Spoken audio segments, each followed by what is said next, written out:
एक बार की बात है, सुंदरवन जंगल में टोनी और लाडो नाम की दो दोस्त रहती थी। वो दोनों एक साथ सारे काम करती थी। एक दिन वो दोनों आपस में बैठे हुए बातें कर रही थी। अरे बहन, तुझे पता है बारिश का मौसम आने वाला है? हाँ, पता है, ये तो सभी जानते हैं, लेकिन इस बार हमें अपने खाने का इंतज़ाम करना होगा। पिछली बार तुम्हें नहीं पता? हाँ, पता है, पिछली बार हमें कितनी परेशानी हुई थी। इस बार हम पहले से ही कर लेंगे। अरे वो तो तू छोड़, तब का तब देखेंगे, लेकिन अभी मुझे इतनी भूख लगी है, चल कुछ खाने चलते हैं। ठीक है लाडो, ये कहकर दोनों चिड़ियाँ खाने की तलाश में निकल जाती हैं। और उस जंगल में एक दुष्ट कौवा भी रहता था, जिसका नाम भूरा था। वो सभी पक्षियों को बहुत परेशान करता था। लाडो और टोनी खाने की तलाश में जंगल की ओर जा रही थी। तभी भूरा कौवा ने उन दोनों को देखा। अरे टोनी, तूने देखा?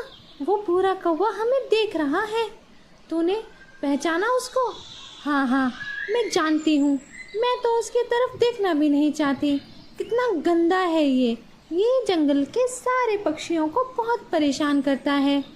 लाडो और टोनी खाना खाकर अपनी डाली पर वापस आ जाती हैं। इस बार बारिश से पहले हम खाने का इंतज़ाम कर लेंगे। पिछली बार बहुत परेशानी हुई थी और अभी हम अंडे भी देने वाले हैं। तुम सही कह रही हो टोनी, हमें जल्द से जल्द घोंसला बना लेते हैं और फिर खाने का इंतज़ाम कर लेंगे। ये कहकर दोनों चिड़ियाँ घोंसले का सामान इकट्ठा करने निकल जाती हैं। उन दोनों को सामान इकट्ठा करते हुए वो भूरा कौवा देख लेता है। अरे, लगता है ये चिड़िया घोंसला बना रही हैं। मुझे बहुत मज़ा आने वाला है। ये दोनों अंडे देने वाली होंगी। देखा लाडो, हम दोनों ने कितना सुंदर घोंसला बनाया है। अब घोंसला बहुत मजबूत है। हाँ, और इसमें बारिश का पानी भी नहीं आएगा। अब हम अपने अंडे आराम से दे सकते हैं। और थोड़े ही दिन बाद लाडो और टोनी ने अपने अपने अंडे दे दिए। अंडों से बच्चे बाहर आने तक हमें इनकी देखभाल करनी होगी। यहाँ बहुत शिकारी पंछी हैं। हाँ, तुम सही कह रही हो टोनी। हम दोनों एक एक करके अनाज लेके आया करेंगे और दूसरा अंडे की रक्षा करेगा। ठीक है, तुम सही कह रही हो लाडो। हम दोनों को एक एक करके ही अनाज लाना होगा। इससे हमारे अंडे अकेले भी नहीं रहेंगे और कोई हमारे अंडों को खा भी नहीं पाएगा। ठीक है, आज मैं अनाज लेने जा रही हूँ और तुम अंडे का ख्याल रखना। ये कहकर लाडो वहाँ से चली जाती है। और इसी तरह जब टोनी अनाज लेने जाती थी तो लाडो अंडों के पास रहती थी। इसी तरह समय बीत रहा था और ये सब दूर बैठा हुआ भूरा कौवा बड़े ध्यान से देख रहा था। अरे, ये दोनों तो अंडों को अकेला ही नहीं छोड़ती हैं। दोनों में से एक चिड़िया इनके पास ही रहती है। मुझे इन दोनों को अलग करने के लिए कोई युक्ति सोचनी होगी। ये सोचकर भूरा कौवा उसी के पास वाली डाली पर आकर बैठ जाता है और जैसे ही लाडो अनाज लेने के लिए निकलती है, योजना के मुताबिक कालू कौवा आवाज़ निकालना शुरू कर देता है। अरे कोई तो मदद करो लाडो की, वो बेचारी शिकारी पंछियों में फंस गई है। अब उसे कोई नहीं बचा सकता, अब वो मर जाएगी। इतना कहकर वो पेड़ की डाली में जाकर छुप जाता है। टोनी को ये बातें सुनाई देती हैं। अरे, लगता है लाडो किसी मुसीबत में है। मुझे जाकर लाडो की मदद करनी चाहिए। लेकिन अंडों का क्या होगा? नहीं, अभी मुझे लाडो की मदद करनी होगी। ये कहकर टोनी वहाँ से चली जाती है और जैसा कि भूरा कौवा की चाल थी, वो कामयाब हो जाती है और वो सारे अंडे फटाफट खाकर वहाँ से चला जाता है। थोड़ी देर में लाडो अपने घोंसले में आती है। और वो वहाँ पर टोनी और अंडों को नहीं पाती है। अरे ये टोनी कहाँ पर गई और ये अंडे अंडे कहाँ गए? वो इधर उधर टोनी को ढूंढने लग जाती है और उसके ना मिलने पर वो घोंसले में जाकर बैठ के रोने लगती है। और उधर टोनी सारा जंगल छान लेती है, लेकिन उसको लाडो कहीं नहीं दिखाई देती। अब मुझे घोंसले में वापस जाना चाहिए, मुझे बहुत देर हो गई है, ये कहकर वो घोंसले की ओर चली जाती है। वहाँ लाडो को देखकर वो चौंक जाती है। अरे लाडो, तुम ठीक हो? तुम इस मुसीबत से कैसे बची? अरे तुमसे किसने कहा कि मैं मुसीबत में थी? और तुम घोंसले को अकेला छोड़कर कहाँ चली गई थी?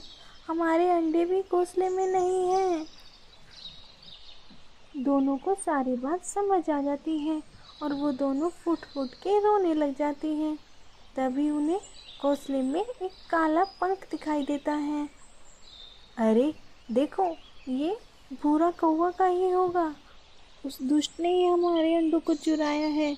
हम उनसे बदला जरूर लेंगे, लेकिन हम उससे बदला नहीं ले सकते क्योंकि वो हमसे ज़्यादा ताकतवर है। दोनों उसको सबक सिखाने के लिए योजना बनाने लग जाती हैं। हाँ, हम जानते हैं वो हमसे ज़्यादा ताकतवर है, लेकिन हम उसे इस बार नहीं छोड़ेंगे, उससे अपना सारा बदला लेंगे। तुम सही कह रही हो, मैं भी उसको नहीं छोड़ूंगी। मैं उस बुरे कौवे को सबक जरूर सिखाऊंगी। ठीक है फिर।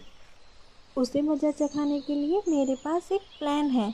और वो अपना प्लान बताकर वहाँ से निकल जाती हैं और भूरा कौवा के पास वाली डाली पर आकर बैठ जाती हैं और इस तरह बातें करती हैं जो उसको सुनाई दे। अरे हमारे अंडे तो कोई खा गया, पता नहीं किसने हमारे अंडे खाए होंगे। हाँ, कोई बात नहीं, लेकिन जो हमारे दूसरे अंडे हैं हम उनको अपनी जान से भी ज़्यादा हिफाजत से रखेंगे। उसके बारे में तो किसी को पता भी नहीं है। और ये कहकर वो दोनों वहाँ से चली जाती हैं। और जैसा कि तय था, भूरा कौवा वो सारी बातें सुन लेता है। अरे ये क्या, ये तो दो दो अंडे और खाने को मिलेंगे। ये लोग तो पागल हैं, इन्हें पता नहीं कि मैं इनकी बातें सुन रहा हूँ। ओहो, अब दोनों चिड़ियाँ जब जाएंगी तो मैं ये अंडे बड़े चाव से खाऊंगा। वो इंतज़ार कर ही रहा था कि लाडो भी वहाँ से चली जाती है। अरे वाह, अब तो दोनों चिड़िया यहाँ पर नहीं हैं। यही सही मौका है अंडे खाने का। अब मुझे अंडे खाने से कोई नहीं रोक सकता। अंडे खाने के लिए जैसे ही वो उसमें चोंच मारता है, उसकी चोंच टूट जाती है। ओए माँ, ये क्या हो गया? मेरी चोंच तो टूट गई और क्या मैं उड़ भी नहीं पा रहा? मैं कहाँ फंस गया? ये क्या हो गया मेरे साथ? तभी लाडो और टोनी वहाँ पर आ जाती हैं और वो भूरे कौवे को वहाँ देखकर सारी बात बताती हैं, क्योंकि वो अंडे नहीं पत्थर थे और उन्होंने वहाँ पर फेविकोल लगा रखा था, जिसकी वजह से वो उड़ भी नहीं पा रहा था। फिर दोनों मिलकर भूरा कौवा की खूब पिटाई करती हैं। जंगल के सारे पक्षी लाडो और टोनी को शाबाशी देते हैं और भूरा कौवा को वहाँ से जंगल से निकाल देते हैं। इस बात पे लाडो और टोनी बहुत खुश होते हैं। आपको ये कहानी कैसी लगी? कमेंट में ज़रूर बताएं।